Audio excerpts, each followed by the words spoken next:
This is it, folks. We're getting close. To quote Gandalf from Lord of the Rings, it's the deep breath before the plunge. Look at the arena, look at the stage. It's almost complete.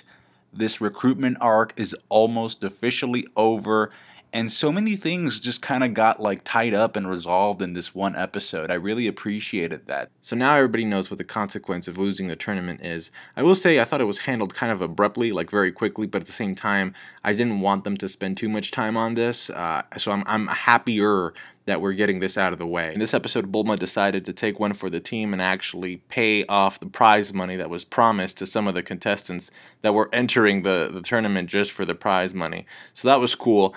But there was this one line that, Goku, man, he says, "Hey Bulma, like, can you fork over some money? I mean, for you, like, that amount is probably just like leaking out a little pee." So thanks, Goku, for putting that image in my head. It's literally something I never thought I would ever have to think about. All we're missing is Mr. Pissed Off Pants in Hell, and we're ready to go. By the way, I cannot be the only one who actually laughed so hard when I saw his face near the end of the episode. It kind of got me thinking that maybe recruiting him so fast or rushing his recruitment process is going to come back to bite Universe Team 7 in the ass. But what do you think? I also kind of want to know why he thought it would be necessary to transform while talking to Goku. I think that's pretty interesting. I just want to know why he transforms. Like, was there a need for this? Or he's just being like a show-off. Also, next week we will get a glimpse into Universe 4, and that will officially mean that we will have gotten a glimpse into each of the universes that are participating in the tournament. Because remember, 4 are exempt. Universe 1, Universe 12, Universe 8, and 5 are not participating. So after we see Universe 4, that's pretty much all the contestants, all the different universes that will be participating. Vegeta finished his training, or rather, it was cut short. See, here's the thing. We don't know how much time he actually spent there. So that's going to be interesting to find out how strong he actually got and how much time he actually spent in the chamber before blowing it up again. And so now he's officially banned. Popo's rules, guys. I mean, that's Popo's way. Roshi also finished his training in this episode, and I'm kind of glad that I gave him the benefit of the doubt last week. Last week in my review, I did mention that if he had just done that based off of like his perviness, and there was no serious intention, then that whole scene could have just been like thrown away as a gag. So I'm glad that he was actually taking it serious, and now he's gotten a little bit better about controlling his pervy nosebleeds. We go to Universe 11 and we see Topo recruiting Casserole, which we kind of knew was going to happen. I like how Topo's hand is literally the size of those little kids. I thought that was kind of funny. And then Casserole says something pretty interesting that I'm pretty sure can be taken as foreshadowing of things to come in Universe 11. Wait, what happens if we leave the trainees in charge and then something really bad happens? Which makes perfect sense, right? Because usually if the top tier guys aren't around to keep order, it would make sense that other people and even other universes would take that opportunity to start trouble. We get introduced to Universe 3 in this episode, and it's very mechanical in nature, which is something that most people would have anticipated because the God of Destruction, Moscow, is actually a robot. And by the way, I love how Moscow communicates, like his sounds. They're very cool, and by the end of that scene, he's kind of laughing maniacally, but in a robotic voice, like ee. I don't really know how I feel about the warriors, though, because in my mind, I mean, they're still kind of robots, and robots can be really strong, but we didn't get a lot of attack power. We didn't get to see that in this episode. It was more about, what is it, Nigrishi? Nigrishi's like, I guess, like the #1 warrior, mechanical warrior, whatever.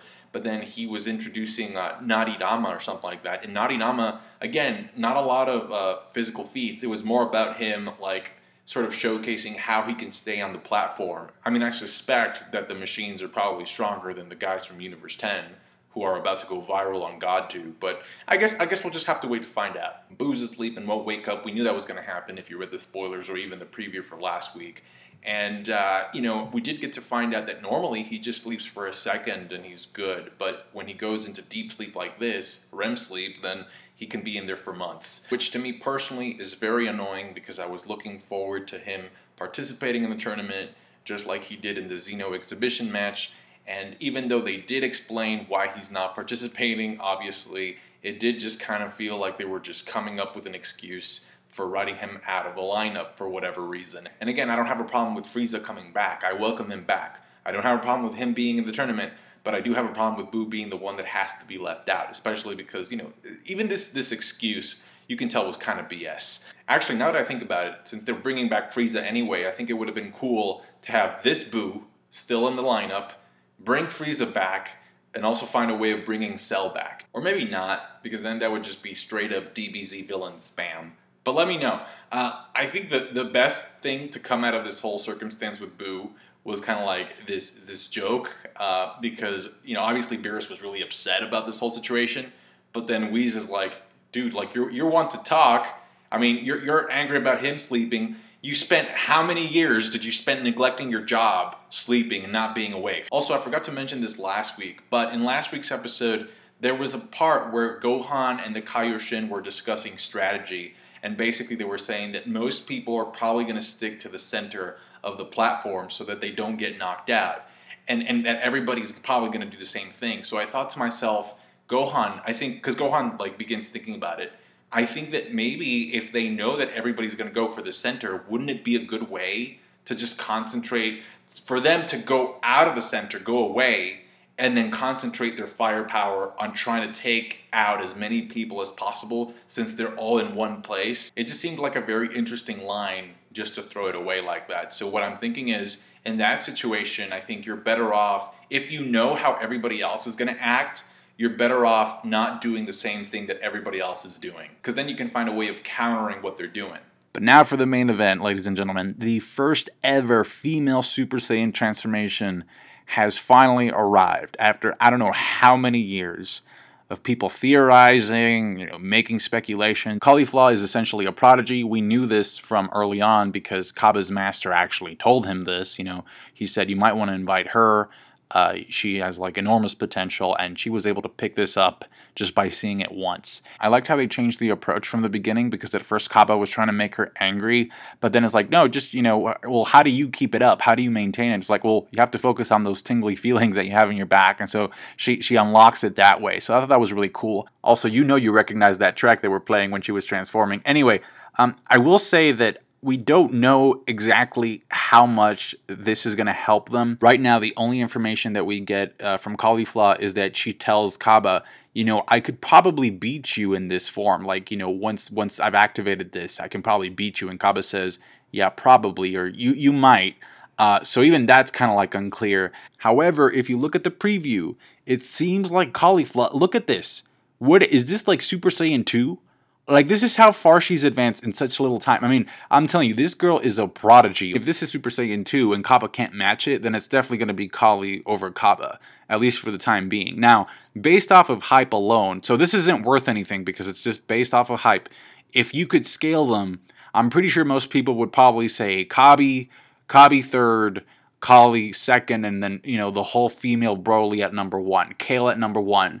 But that's just purely based off of hype, so that really doesn't mean anything until we get more info. However, I will say that Dragon Ball has this thing that it does with its characters, where in which sometimes characters awaken or they get this new power-up, this new mode, and it always has like a drawback. It's like, yes, you got this new form, but your body needs time to get used to it.